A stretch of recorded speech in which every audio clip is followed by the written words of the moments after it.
Bismillahirrahmanirrahim. Assalamu alaikum, dear students. I hope you are fine. Today we are going to discuss BS Agriculture topic morphology of the flowering plants including stems. Students, इससे पहले हम roots की anatomy को discuss कर चुके हैं। इस lecture के अंदर हम स्टेम को डिटेल में देखेंगे कि व्हाट इज स्टेम और उसकी मॉर्फोलॉजी, उसकी एनाटॉमी, ईच एंड एवरीथिंग। जी, सबसे पहले हम देखते हैं कि स्टेम की करैक्टरिस्टिक्स क्या हैं। स्टेम एक्चुअली आप कह सकते हैं कि ये एक शूट्स होती है और ये इसका जो शूट का जो मेन एक्सिस होता है, मेन जो इसकी ब्रांच होती है, वो स्टेम कहलाती है। स्टेम को आप ये भी कह सकते हैं कि ascended part of the plant. याद कीजिएगा, रूट के बारे में हमने डिस्कस किया था कि ये descended part of the plant है, नीचे की तरफ जाने वाला। तो स्टेम क्या होगा? ऊपर की तरफ जाने वाला part, which develop from the plumule, जो कि प्लोम्यूल से बना है। सीड के दो रीजन थे, एक रेडिकल होता है, दूसरा प्लोम्यूल होता है। रेडिकल से जड़ बनती है और प्लोम्यूल से स्टेम बनता है। ठीक है। नेगेटिवली हाइड्रोस्टैटिक, क्योंकि पानी ज़मीन के अंदर है, ज़मीन से ये अपोजिट मूव कर रहा है, इसलिए नेगेटिव हाइड्रोस्टैटिक का नाम दे दिया। नेगेटिवली जियोट्रॉपिक, ये आप नोट कर रहे होंगे, ये टोटल डिफरेंट आ रहा है। नेगेटिवली जियोट्रॉपिक, ज़मीन से अपोजिट मूव कर रहा है। पॉजिटिवली फोटोट्रॉपिक, सूरज की तरफ मूव कर रहा है, इसीलिए इसको पॉजिटिवली फोटोट्रॉपिक। ये तीन आपने फीचर्स याद रखने हैं। नेगेटिवली हाइड्रोट्रॉपिक है, नेगेटिवली जियोट्रॉपिक है और पॉजिटिवली हाइड्रोट्रॉपिक है, फोटोट्रॉपिक है। Okay. It bears a terminal bud and axillary bud. इसके पास कुछ टर्मिनल बर्ड्स भी होते हैं, कुछ एक्सिलरी बर्ड्स भी होते हैं, जिसको आप लीव्स कहते हैं, जो कि ग्रोथ के अंदर हेल्प कर रहे होते हैं। Okay. It is differentiated into nodes and internodes. Nodes और इंटरनोड्स भी होंगी स्टेम के पास। Its nodes in the produce dissimilar organs such as the leaves and the flowers, the similar organs such as the branches. ठीक है students, तो इसके अंदर ये चीज़ें जो हैं, मतलब नोड्स है या इंटर नोड्स है, वहाँ से लीव्स भी निकल रहे होते हैं, वहाँ से उसकी ब्रांचेस भी निकल रही होती हैं। और ये वो पोर्शन है जिसमें आम तौर पे आपको ग्रीन कलर नज़र आता है, जिसकी वजह से ये क्या कर रहे होते हैं? फोटोसिंथेसिस कर रहे होते हैं। ओके। इसके जो पार्ट्स हैं, अगर हम बर्ड्स की बात करें, जो बर्ड्स इसके ऊपर ग्रो कर रहे होते हैं वो दो तरह से होते हैं। एक वेजिटेटिव भी ग्रो कर रहे होते हैं, एक सेकंड फ्लोरल कर रहे होते हैं। फ्लोरल बर्ड जिस पे फ्लावर लगते हैं, और वेजिटेटिव बर्ड्स जिस पे ब्रांचेस बन रही होती हैं, जिससे उसके शाखें निकल रही होती हैं। इसको हम डिटेल में देखते हैं। वेजिटेटिव बर्ड्स कौन से होते हैं? The birds which develop into branches, वो बर्ड्स जिससे ब्रांच बन रही हों, जैसे कि एपिकल बर्ड्स ऊपर से निकलती हैं, स्टेम के ऊपर वाली ब्रांचेस। एक्सिलरी बर्ड्स जो उसके साइड से निकल रही होती हैं। Accessory birds and adventitious birds. यहाँ पे आप देख सकते हैं ये सारी बर्ड्स आपको ये एक टिप पे नज़र आ रही है, जिसको आपने टर्मिनल या एपिकल बर्ड का नाम दे दिया। फिर आप ये देख सकते हैं कि एक ये आपको ब्लैक कलर की छोटी सी नज़र आ रही, इसको आपने एक्सिलरी टिप का नाम दे दिया। ठीक है, क्योंकि ये एक्सिल से निकली है उसके, और फिर इसकी ये टिप आ जाती है, ये बर्ड आ जाती हैं इसकी। तो ये तमाम accessories bird, adventitious birds include होती हैं, जो नोड और इंटर नोड से निकल रही होती हैं। फिर इसके अंदर फ्लोरल बर्ड आती हैं। अब लीफ के ऊपर एक छोटी सी बर्ड अराइज होती है जिस पे फूलने लगना होता है, उसे आप नाम दे देते हैं फ्लोरल बर्ड्स का नाम दे देते हैं। फंक्शन क्या होंगे स्टेम के? स्टेम का सबसे पहला फंक्शन तो ये है कि इसने स्टेम को सपोर्ट देनी है, स्पेशली उन चीज़ों को सपोर्ट देनी है जो इसके साथ अटैच है, लाइक उसकी ब्रांचेस, उसके लीव्स, उसके फ्लावर्स, उसके फ्रूट्स। वो तमाम चीज़ें जो एक पौधे के ऊपर लगी होती हैं, लाइक उसकी शाखें हैं, उसके पत्ते हैं, उसके फूल हैं, उसके फ्रूट हैं, उन तमाम चीज़ों को स्टेम क्या कर रहा होता है? सपोर्ट कर रहा होता है, उसको प्रोटेक्शन दे रहा होता है। ठीक है। इसके अलावा ये फूड को ट्रांसपोर्ट भी करता है।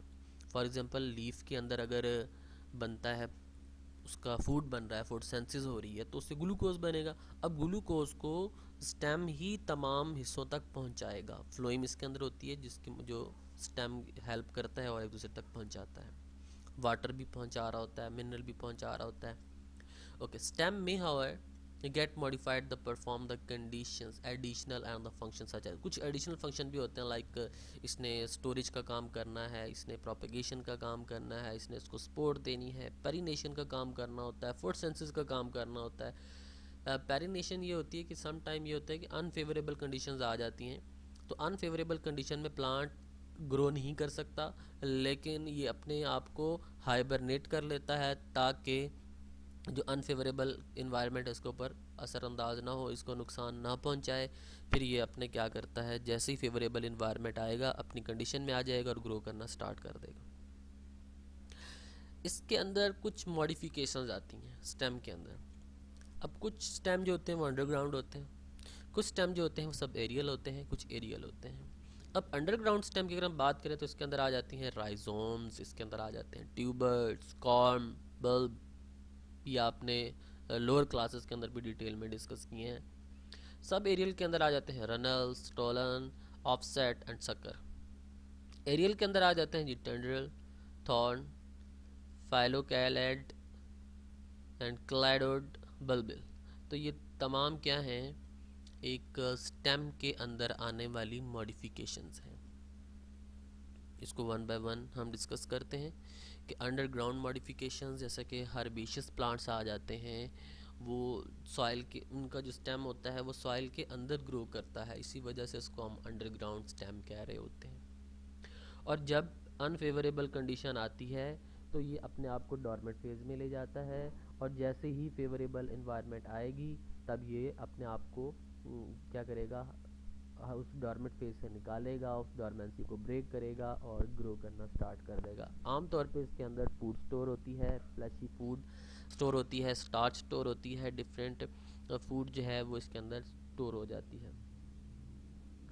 इसका आप इस पर they can be differentiated from the roots, इसको आप रूट से भी डिफ्रेंशिएट कर सकते हैं। लाइक आप कह सकते हैं कि ये इंटरनल स्ट्रक्चर है जो कि एक्सोजेनियस ब्रांचेस हो सकती हैं इसकी। आप ये भी कह सकते हैं कि presence of nodes and internode, ये तमाम चीज़ें हैं जो रूट से इसको डिफ्रेंशिएट कर रही हैं, क्योंकि रूट के अंदर नोड और इंटरनोड नहीं होती, रूट के अंदर उसकी जो एक्सोजेनियस ब्रांचेस हैं वो नहीं होती।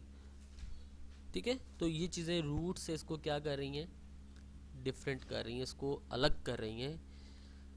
रूट के पास आपने देखा था कि रूट कैप थी, बट ये वो स्टेम है, अंडरग्राउंड स्टेम है जिसके पास रूट कैप नहीं है, जिसके पास नोड्स और इंटरनोड्स मौजूद होते हैं। ठीक है, याद रखिएगा इसे।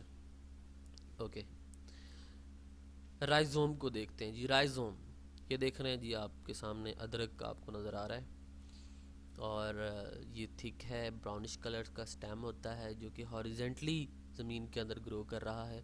आपको इसकी नोड्स और इंटर नोड्स भी नज़र आ रही हैं, आपको इसको टर्मिनल बर्ड्स भी नज़र आते हैं, एक्सिल बर्ड्स भी नज़र आते हैं, इसके लीफ स्केल भी नज़र आ रहे होते हैं।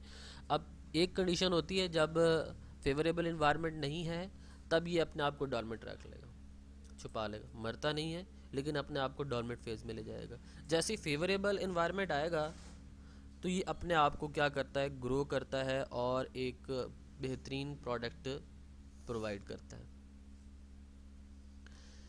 अगर हम इसकी ग्रोथ की बात करें तो ग्रोथ जो है वो हॉरिजेंटली हो रही होती है, लेटरल बर्ड की मदद से होती है। लेटरल बर्ड इसके अंदर बनती हैं जो कि एक हॉरिजेंटली आपको एक अंडरग्राउंड स्टेम प्रोवाइड करते हैं, और इसके पास जो एसोसिएशन होता है वो सिम्पोडियल एसोसिएशन होता है, सिम्पोडियल राइजोम होता है, जो क्या काम करता है, जो इसको एक सिम्बायोटिक एसोसिएशन दे रहा है। लाइक जिंजर है या टर्मेरिक है, ये तमाम चीज़ें अंडरग्राउंड स्टेम के अंदर इंक्लूड होती हैं। In some plants growth of the rhizome occurs with the help of terminal bud. कुछ ऐसे प्लांट्स भी होते हैं जिसका जो राइजोम है वो टर्मिनल बर्ड से भी ग्रो करता है। उसमें आप एग्जांपल लेंगे मोनोपोडिया राइजोम्स, लोटस, पैटेरिस, फंड्स वगैरह, ये भी इसके अंदर आ जाते हैं। तो ये दो चीज़ें आपने याद रखनी है, ये लेटरल बर्ड से भी अराइज हो सकता है, ये टर्मिनल बर्ड से भी अराइज हो सकता है। अगर लेटरल बर्ड से अराइज होगा सिम्पोडियल राइजोम कहेंगे, अगर ये टर्मिनल बर्ड से अराइज होगा इसको मोनोपोडियल राइजोम कहेंगे। ट्यूबर्स, ट्यूबर्स आपने आलू वगैरह देखे होंगे। आलू भी क्या है, अंडरग्राउंड स्टेम है। इसके अंदर अंडरग्राउंड ब्रांचेस होती हैं। ये एक स्वेलन पोर्शन होता है। इसके अंदर कार्बोहाइड्रेट्स हैं, स्टार्च वगैरह होते हैं। इसके अंदर आपको नोड्स भी नज़र आ रही होती हैं, इंटर नोड्स भी नज़र आ रही। आप इसके अंदर एक आई नज़र आती है, यहाँ पे देख सकते हैं कि ये आई नज़र आ रही है आलू के ऊपर। यहाँ से एक्चुअली क्या निकलती हैं, आई बर्ड से एक नया प्लांट निकल सकता है। मतलब यहाँ पे जो इस प्रोसेस के अंदर, इसके अंदर जो ट्यूबर्स के अंदर वेजिटेटिव प्रोपगेशन होती है, वेजिटेटिव रिप्रोडक्शन का प्रोसेस होता है। Tubers do not produce the adventitious root. याद रखिएगा, ट्यूबर्स एडवेंटिशियस रूट्स नहीं बनाते, इसीलिए आप कह सकते हैं ये राइजोम से डिफरेंट है। पोटैटोस के अंदर आपने एग्जांपल याद रखनी है एडवेंटिशियस रूट के अंदर, और जो ट्यूबर को जब आप डिस्कस करेंगे तो आपने उसको पोटैटो को याद रखना है। ओके, सेकंड जो है इसके अंदर बल्ब आ जाते हैं। ऑनियन के अंदर आपने देखे होंगे, ठीक है, ये देख सकते हैं आप ऑनियन के अंदर, लहसुन के अंदर ये चीज़ें आपको नज़र आती हैं, bulb like structure. It is condensed disc like underground stem which itself does not store food material। ये वो पोर्शन होता है जिसमें फूड स्टोर नहीं है, बट एक कंडेंस्ड डिस्क लाइक स्ट्रक्चर होता है, इसको आप अंडरग्राउंड स्टेम कहते हैं। ओके, इसके पास कुछ इनर स्केल लीव्स होते हैं जिसमें फूड स्टोर होगा। जो इसका जो मेन पोर्शन है ना, जो दरमियान में आता है, जो बल्ब होता है वो मटेरियल को स्टोर नहीं कर रहा होता, लेकिन जो उसके आसपास की जो चीज़ें होती हैं, जो साइड वाला पोर्शन होता है, वो उसको प्रोटेक्शन भी दे रहा होता है, फूड को भी स्टोर कर रहा होता है, और इसके पास एडवांटेजियस रूट्स भी होती हैं। आप अगर प्याज को निकालें तो उसमें ना कुछ जड़ें नज़र आती हैं, वो सारी जड़ जो होती हैं वो क्या है, एडवांटेजियस है, क्योंकि वो कहीं से भी निकल रही होती हैं। ठीक है, the discoid stem with the compactly arranged fleshy leaves above and the fibrous root below. इसके नीचे यहाँ पे फाइब्रस रूट्स नज़र आती हैं, और ये रीजन जो आपको नज़र आ रहा है ये क्या है, इसके लीव्स होते हैं। इसके ऊपर वाली साइड पे लीव्स होते हैं, सॉरी, ऊपर वाले लीव्स होते हैं, नीचे रूट्स होती हैं, और ये जो है ये स्टेम वाला पोर्शन है। इसके अंदर ये सारा फ्लैशी मटीरियल है, इसमें सारी स्टोर फूड जो है वो स्टोर होती है। इसके जो मार्जिन्स पे आपको स्केल भी नज़र आते हैं, ये ऊपर जो आपको छिलके नज़र आ रहे हैं ये भी नज़र आ रहे हैं, ये एक्चुअली इसको क्या कर रहे होते हैं, प्रोटेक्शन दे रहे होते हैं, ड्राई होने से बचाते हैं। कॉर्न भी एक अंडरग्राउंड स्टेम की मॉडिफिकेशंस आ जाती हैं। ये बहुत शॉर्ट होती है, स्टाउट है, फ्लैशी है, अपराइट है, थिकेंड है, अंडरग्राउंड स्टेम है।